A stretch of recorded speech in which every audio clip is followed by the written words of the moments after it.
Bubble sort is an example of a sorting algorithm. That is, a procedure for sorting a set of elements in ascending or descending order. For instance, if you wanted to sort an array consisting of the numbers 3, 5, 2, and 9, a correct implementation of bubble sort would return the sorted array 2, 3, 5, 9 in ascending order. Now I'm going to explain in pseudocode how the algorithm works. Let's say we're sorting a list of 5 integers, 3, 2, 9, 6, and 5. The algorithm starts by looking at the first 2 elements, 3 and 2, and checking if they're out of order relative to each other. They are. 3 is greater than 2. To be in ascending order, they should be the other way around. So we swap them. Now the list looks like this, 2, 3, 9, 6, 5. Next we look at the second and third elements, 3 and 9. They're in the correct order relative to each other. That is, 3 is less than 9, so the algorithm doesn't swap them. Next we look at 9 and 6. They're out of order, so we need to swap them because 9 is greater than 6. Lastly, we look at the last 2 integers, 9 and 5. They're out of order, so they must be swapped. After the first complete pass through the list, it looks like this, 2, 3, 6, 5, 9.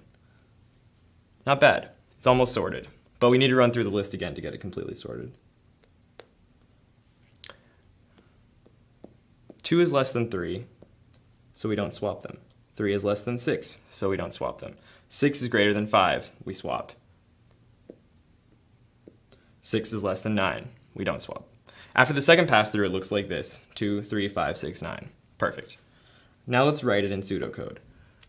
Basically, for each element in the list, we need to look at it and the element directly to its right. If they're out of order relative to each other, that is, if the element on the left is greater than the one on the right, we should swap the 2 elements. We do this for every element of the list, and we've made one pass through. Now we just have to do the pass through enough times to ensure the list is fully, properly sorted. But how many times do we have to pass through the list to guarantee that we're done? Well, the worst case scenario is if we have a completely backwards list. Then it takes a number of pass-throughs equal to the number of elements n minus 1. If this doesn't make sense intuitively, think of a simple case, the list 2, 1. This is going to take one pass-through to sort correctly. 3, 2, 1, the worst case set with 3 elements sorted backwards, is going to take 2 iterations to sort. After one iteration, it's 2, 1, 3. The second yields the sorted array 1, 2, 3. So you never have to go through the array in general more than n minus 1 times, where n is the number of elements in the array. It's called bubble sort because the largest elements tend to bubble up to the right pretty quickly. In fact, this algorithm has very interesting behavior. After m iterations through the entire array, the rightmost m elements are guaranteed to be sorted into their correct place. If you want to see this for yourself, we can try it on a completely backwards list, 9, 6, 5, 3, 2. After one pass through the entire list,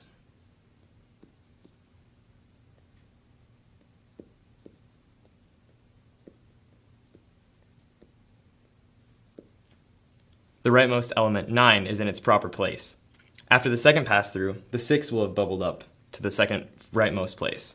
The 2 elements on the right, 6 and 9, will be in their correct place after the first 2 pass throughs. So how can we use this to optimize the algorithm? Well, after one iteration through the array, we don't actually need to check the rightmost element because we know it's sorted. After 2 iterations, we know for sure the rightmost 2 elements are in place. So in general, after k iterations through the full array, checking the last k elements is redundant since we know they're in the correct location already.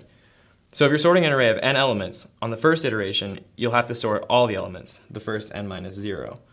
On the second iteration, you'll have to look at all the elements but the last, the first n minus 1. Another optimization might be to check if the list is already sorted after each iteration. If it's already sorted, we don't need to make any more iterations through the list.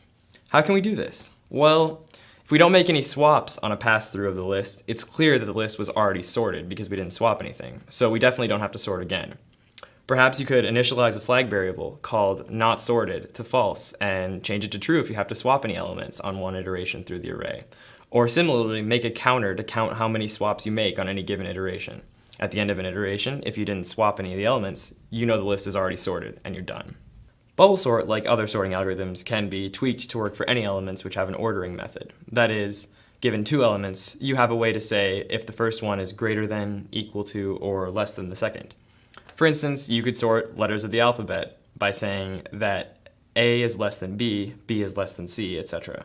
Or you could sort days of the week, where Sunday is less than Monday, which is less than Tuesday. Bubble sort is by no means a very efficient or fast sorting algorithm. Its worst case runtime is big O of n squared, because you have to make n iterations through a list, checking all n elements each pass through. N times n equals n squared. This runtime means that as the number of elements you're sorting increases, the runtime increases quadratically. But if efficiency isn't a major concern of your program, or if you're only sorting a small number of elements, you might find bubble sort useful because it's one of the simplest sorting algorithms to understand and to code. It's also a great way to get experience with translating a theoretical algorithm into actual functioning code. Well, that's bubble sort for you. Thanks for watching.